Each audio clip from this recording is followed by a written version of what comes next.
That moment when Trump walks into the arena and you realize it's actually Trump.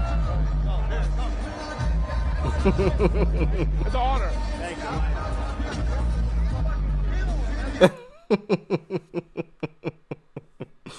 Now, as you guys just saw, Uncle Trump visited UFC this past weekend, and the response was absolutely electrifying.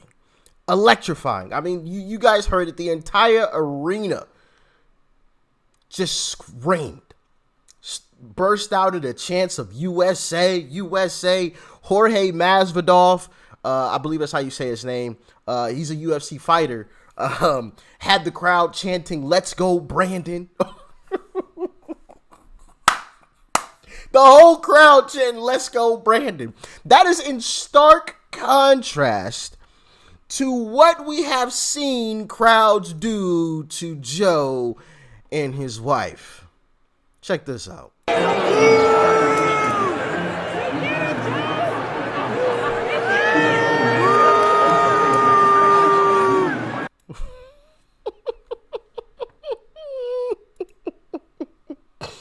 You gotta love it. But it's not only him. It's his wife, too. Check it out. Let's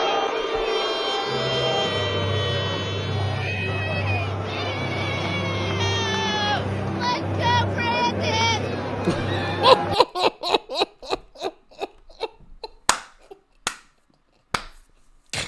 Oh, man.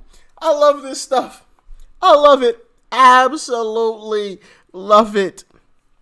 Man, oh man, is this getting out of hand? Like, share, comment, hit that subscribe button if you're new. Y'all know what to do. And of course, we gotta talk about Uncle Trump. We gotta talk about Uncle Trump. You know, just seeing those clips alone should let you know the direction that we are going in heading into 2024. Now, I've got some more clips that I want to show you guys, so stick around and let's dive in. As President Biden apparently holding back his 2024 campaign launch despite reports that he's definitely running for a second term. Axios writing, quote, advisors and close allies don't expect him to announce a run for re-election anytime soon. And some now believe it could come as late as July or perhaps even the fall. I think it does need to come before November of 2024, but I'm not sure. This all comes as a recent poll shows only 1/3 of Americans think Joe Biden deserves to be reelected. Lee Carter is the president of Ms. Lansky and Partners and the author of Persuasion. She joins us now. Lee, 1/3 of Americans, what Todd just said, do not think that he should be reelected. I mean, is that possibly a reason why they're holding back on announcing? I think the news is not good in this poll for Joe Biden. In fact, the news for Joe Biden in polls for a while has been one that he pretty much sits under 50% approval rating for almost every category. So he's underwater. But I think his strategy for him is a smart one. He did a very similar thing when he ran in 2020, which is he very much stayed under the radar. We didn't hear a whole lot from him until right about when the primaries were starting. So I expect him to do something similar. The more he campaigns, actually, the less he does. I think he needs to put his... Which says a lot. The more he goes out there and speaks, the less well he does. His head down, do his job, not communicate as much, and let the Republicans, frankly, go at it for each other. And then he should really be making an issue for himself. I think his best chance at winning is to make some kind of progress on abortion or make more of that of an issue than he has up until now. You know, more than 1/3 of voters who voted in the midterm said that was the primary reason that they were voting. And so if he could pick up some more folks who would have otherwise gone against him, I think that's going to be good for him. But the polls are really, really damning for him when I look at some of this. I mean, he has lost quite a bit of momentum even since July of last year. And so he's going to have to get some wins up on the board if he's going to have a chance in 24. Well, the way he's going to try and get those voters in 2024, reportedly, is to use influencers in his reelection campaign, saying, quote, we're trying to reach young people, but also moms who use different platforms to get information, and climate activists. Interesting how there's like 3 categories of people in this. I'm showing you guys this for a reason, because it's going to lead into what I want to say and what I'm going to show you guys next. So listen close and stick around. World, and people whose main way of getting information is digital. Don't Republicans need to follow suit on this, Lee? Because I always get the sense that, like, Republicans think that their way of doing it is better because it's the way it always has been done. But I'd argue that over the course of the last couple elections, it's not working. So don't Republicans need to follow suit on this? Yeah, there's no question about it. I mean, conservatives tend to be not only conservative in politics, they tend to be conservative in temperament, which means conservatives can be somewhat reluctant to change. The world is changing. We need to be more digitally forward. We need to get in front of the folks. But the other thing is, a lot of the issues that are most important to young people don't necessarily score well with Republicans. And so Republicans are going to have a message and a platform that is going to appeal to young people. At the same time, the base of the Republican Party is really, really solid.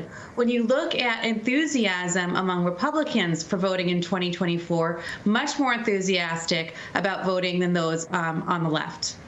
Makes sense as to why the Democrats not really in favor of a TikTok ban. Yeah, keep Biden in the basement. There you go. Use TikTok, which obviously many people want to ban, but Democrats are like, that could really hurt us. Let's not ban it. Lee.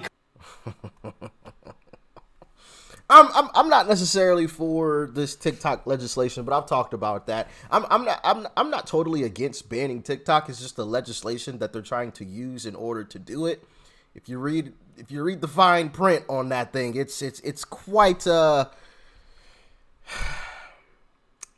dangerous. Okay, but anyway, 100% correct when they were speaking about Republicans need to change up the strategy.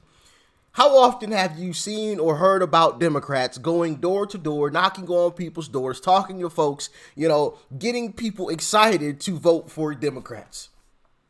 Maybe Republicans do the same thing, but I've never personally seen it. And maybe it's because I'm still new to politics, but I've never seen a Republican going door to door like that. I'm sure it happens, but I don't think it happens on the scale that Democrats do. So that's one thing that I definitely think needs to happen. And another thing is, like they mentioned, Republicans need to come up with a strategy and a clear and concise message to the younger generation, Gen Z, okay, which I believe they are 24 and under, 25 and under, 24.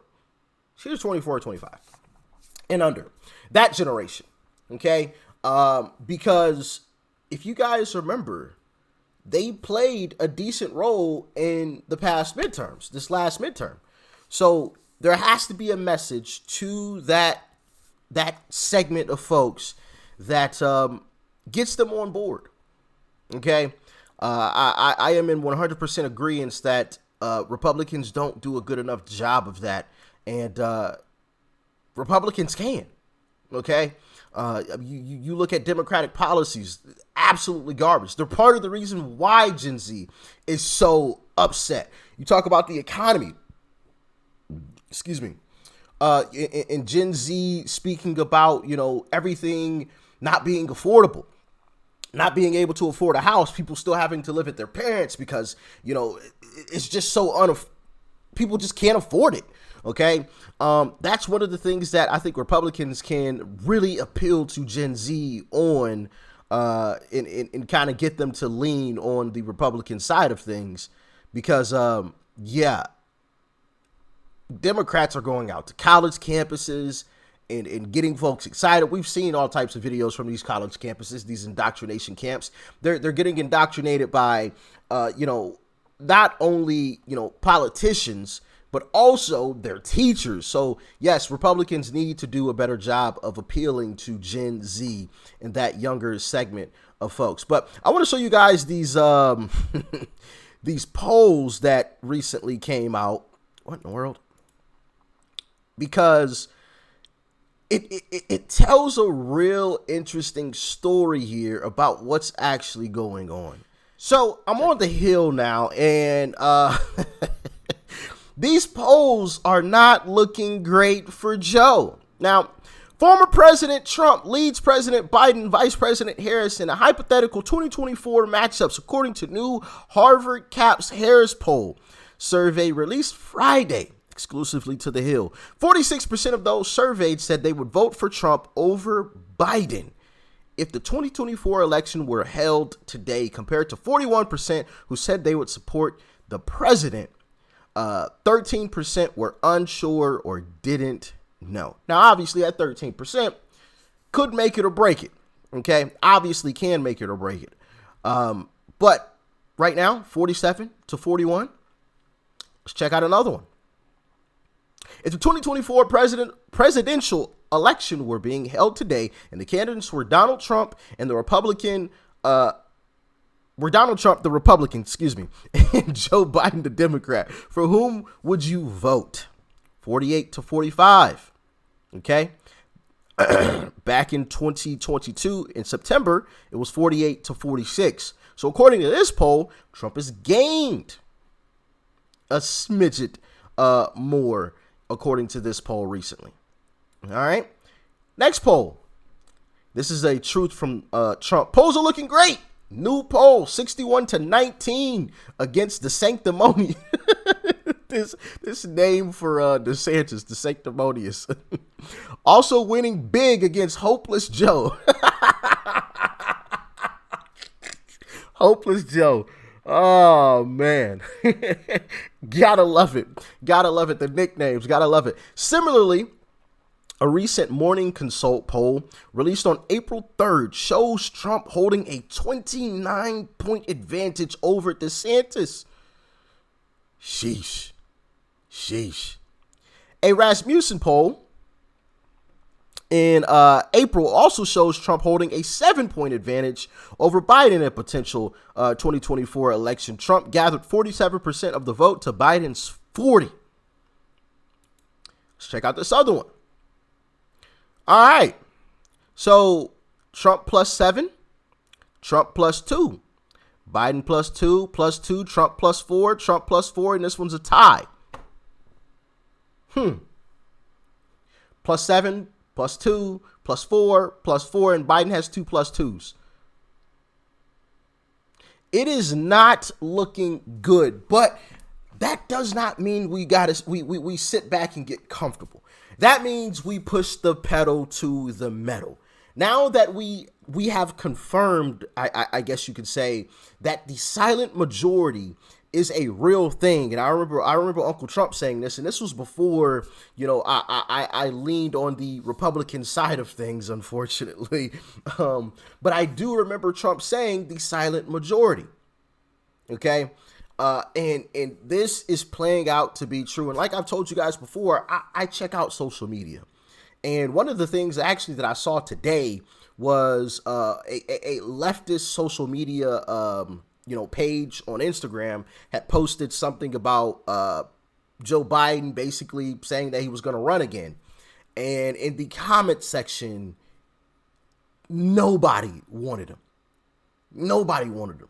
Okay, so that is good news in my humble opinion, especially when you consider that is a leftist leaning Instagram page that posted about this, and the comments are obviously mostly leftist folks who are all saying basically we don't want Joe Biden. Now, my question to you guys is, how do Republicans appeal to the youth? Because I think that is going to be a big factor in 24 is Gen Z, that 25 and under age range, especially guys and gals on college campuses, indoctrination camps. How do we as Republicans appeal to Gen Z?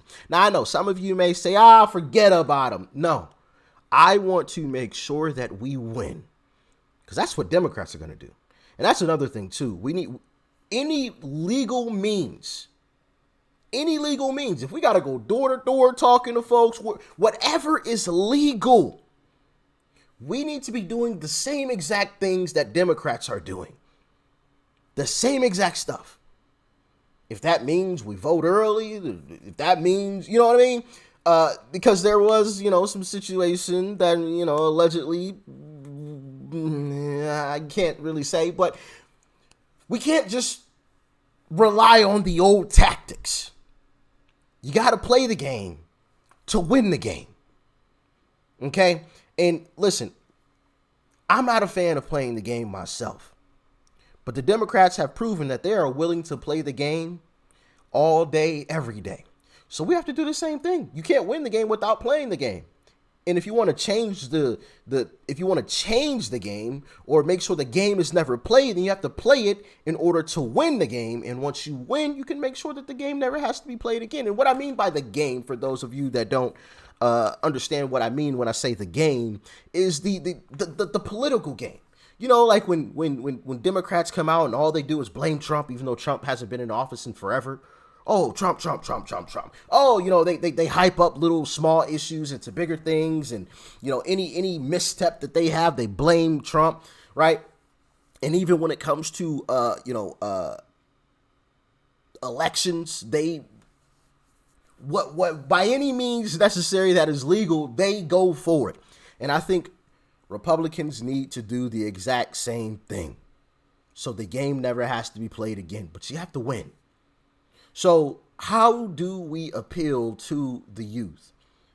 Let me know in the comment section. One way I think is through the economy and appealing to the youth and letting them know, hey, we can make sure that things are affordable. Because right now, imagine you were a youth growing up right now, 24. You've been with your partner for a few years. You guys are looking to find a home, and you're looking at all of these home prices, and you're realizing, we don't make anywhere near enough to purchase a home, let alone buy groceries. I mean, this stuff is just ridiculous. And obviously everything that comes with purchasing a home, taxes, upkeep, all of that good stuff, bills, the whole nine, right? And you're looking at all this stuff and you're like, man, why am I going to work every single day when I still can't afford anything? I'm busting my behind and I still cannot afford anything. I think Republicans have to appeal to that, in my humble opinion, and let them know, hey, we can change this entire situation. We can flip this around. And this is how we do it. And fully lay it out. Okay, I think that's one of the ways that Republicans need to appeal to the youth, because that's one of the big issues, is they're finding that they just simply can't afford anything. But like I said, you guys let me know your opinions in the comment section. This is fantastic news in my humble opinion. I mean, absolutely, crowd went crazy for Uncle Trump. Booze Joe, booze Jill. They cheer for Melania and Uncle Trump, but they boo this administration. But like I said, this isn't a time to sit back on our hands. This is a time to push the pedal to the metal, and go even harder than we've previously gone.